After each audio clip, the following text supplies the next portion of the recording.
deeper into sustainability. Me and Jenny will explain how we work with sustainability both in our day-to-day operations but also in a strategical level. So let's start with what is sustainability at Scania. We have divided this into two areas: sustainable transport and responsible business. And sustainable transport is more or less what we are delivering to society, meaning moving goods and people, but doing it in a way that is also developing for society and also economically developing, and also without endangering or jeopardizing human health and safety or the environment. And this is based on three pillars: energy efficiency, alternative fuels and electrification, and smart and safe transports. So that is basically what we are developing. But responsible business is more about how we are actually doing it. Because our responsibility doesn't end here. It is also about how we are doing it. How we are doing it within our operations, how we are manufacturing it. It's about our employees and how we are conducting our business. So it's about being responsible throughout the whole value chain that we are having and in all our relationships. And responsible business are based on resource and energy efficient operations, diversity and inclusion, health and safety, human and labor rights, business ethics and community engagement, and we simply call it doing things right. And to do this we work in partnerships with our customers and the customer's customer, and as Tobias mentioned, we are in a unique position where we are producing transports, or we are producing trucks, but also buying a lot of transports. And to transform the transport system in a way that we can contribute to customer profitability while creating a low carbon transport system, we have to keep this in mind. So, this is how we make it happen. It demonstrates how Scania can help both transport buyers and transporters to reduce their carbon footprint in a cost-efficient way. And the transport buyers are in this case actually Scania inbound logistics. In Scania's experience, the common denominator for all successful cases and to make it happen is when we widen the scope and start up like joint cooperations with all involved parties, meaning the transport buyers, the transporters, the truck producers, and also the fuel and infrastructure suppliers. So as you can see in this model, Scania is represented to the far left as the producer of trucks. And we work together with our customers, meaning the transport companies, and our customer's customer, meaning the transport buyers, to find the best transport solution. And we focus on tailor-made solutions and customer profitability in order to reduce their environmental impact.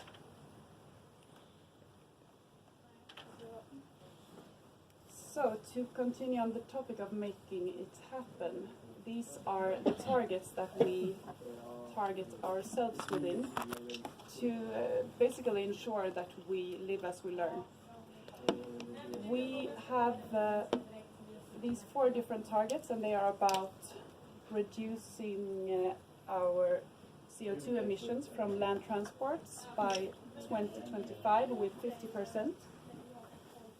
We've promised to have a 15% reduction of material use in our packaging, a 25% reduction of end-of-life impact from packaging materials, and 33% reduction of energy use in our packaging operations.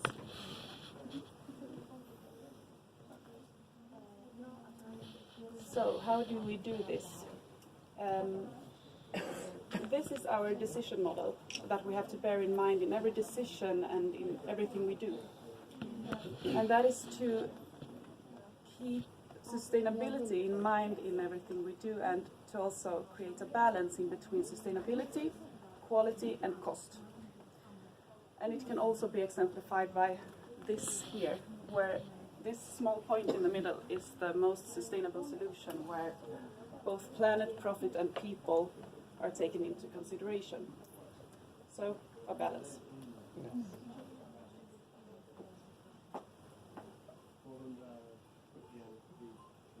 So what is sustainability to Scania Logistics? This is our approach to sustainability. It's about energy efficiency, alternative fuels and electrification, smart and safe transport and fair transports. And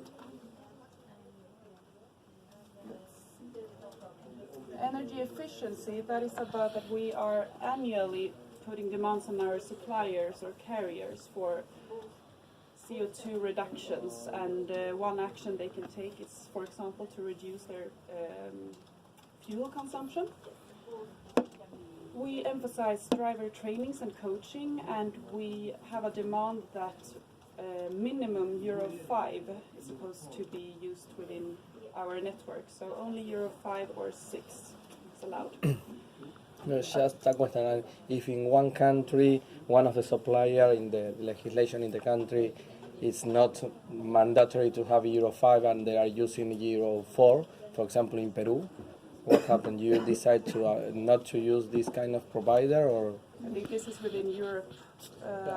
This is mainly Europe, so of course we are... No, in Argentina we have Euro 5 also. But the question is valid. Okay, what if someone cannot agree upon something? Yes, we say that we need to have another solution. We need to... But I mean, this... Look for another We look for another partner in that case. But I mean, this is normally not a big problem in Europe. No, not all. Globally, it's a big problem, of course. But we are sort of starting in Europe. It's the most mature, perhaps, where we have all the very fancy trucks and everything, so we can drive the shift here in this region. And now we are going to go to Euro 6, so it's no problem. Okay, thanks. Sorry, no, just. No, it's good. Alternative fuels and electrification is about that we are always seeking into creating a network with alternative fuels, such as those stated here in the column. And this is also something that we are doing together with the carriers, our suppliers, and we are also focusing on this within internal expert groups within the area. Smart and safe transport is actually about different areas within our business. One of them, the operational one, is where we are standing right now in the control towers, where we daily optimize our daily transports. The other part is the tactical one, meaning where the engineers or our engineers optimize our flow design. And it's also about the strategical part, where we have a look on, for example, the cross-dock locations or the different areas, or the supply of, for example, alternative fuels or intermodal solutions such as trains. Trains, okay. And sorry about the trains, but that is also for some different companies. This is very sensitive question to discuss because we actually do produce trucks that should transport things for us.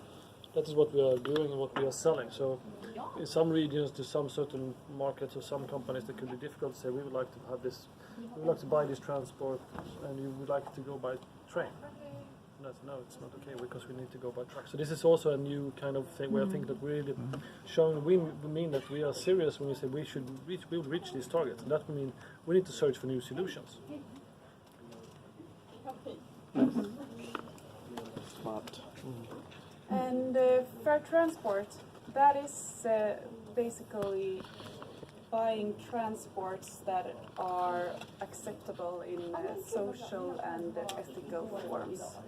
Since we are a big transport buyer, as you've understood, and we need to act responsibly and secure that the transports that we are performing are according to social and ethical acceptable forms. And integrity is one of our core values, as you can see on the wall down there. Scania Logistics is committed to high ethical principles and business practices to be able to be accountable for our policies and actions and ethical behaviors. And it also goes in line with another core value that we have, that is respect for the individual.